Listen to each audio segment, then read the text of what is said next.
بسم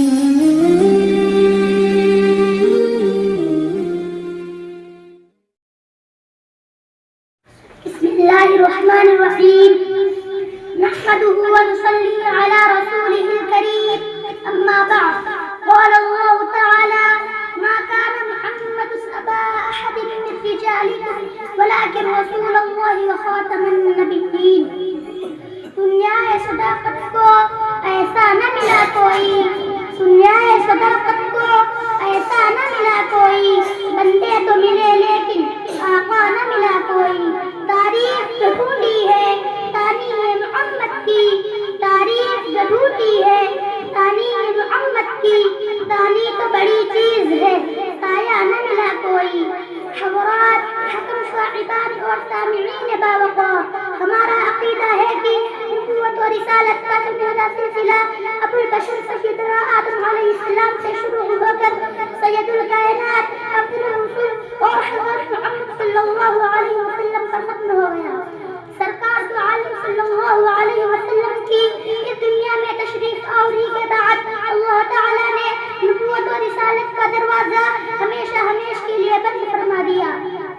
حضرات عقیدہ ختم نبوت کو جاننا اور اس پر ایمان رکھنا اور اس کی حفاظت کرنا ہر مسلمان پر فرض ہے کیونکہ ہمارا عقیدہ ہے کہ آپ صلی اللہ علیہ وسلم کے بعد کوئی نبی نہ آیا ہے اور نہ آئے گا آپ صلی اللہ علیہ وسلم کے بعد جو بھی نبوت کا دعویٰ کرے گا وہ اس دنیا کا بدترین جھوٹا اور کذاب ہوگا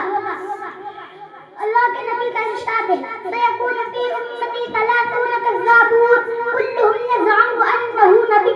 وأنا خاتم النبيين لا نبي بعدي کہ میری امت میں 30 جھوٹے ہوں گے جن میں سے ہر ایک کا خیال ہوگا کہ وہ نبی ہے جبکہ میں آخری نبی ہوں میرے بعد کوئی نبی نہیں آئے گا دلائل بے بہا قرآن میں ختم نبوت کے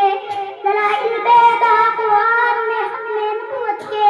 اشارہ بھی تقوی بھی دلالت بھی عبادت بھی عزیزان گرامی عقیدہ ختم نبوت کوئی عام مسئلہ نہیں ہے بلکہ اس کی اہمیت کو دیکھتے ہوئے اہل حق نے ہر دور میں ہزاروں قربانیاں پیش کی ہیں حضرت ابو بکر رضی اللہ عنہ کے دور خلافت سے تا امروز ان قربانیوں کا سلسلہ جاری ہے چنانچہ عقیدہ ختم نبوت کو داغدار کرنے کے لیے وقت مسلمہ کذاب کی شکل میں آیا مل گیا اسود عنسی کی شکل میں آیا مل گیا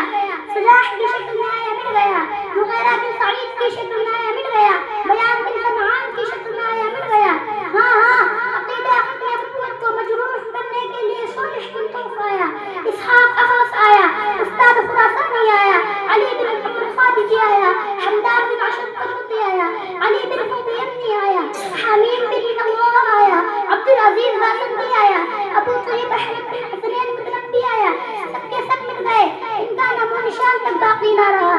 سامعین باتنقید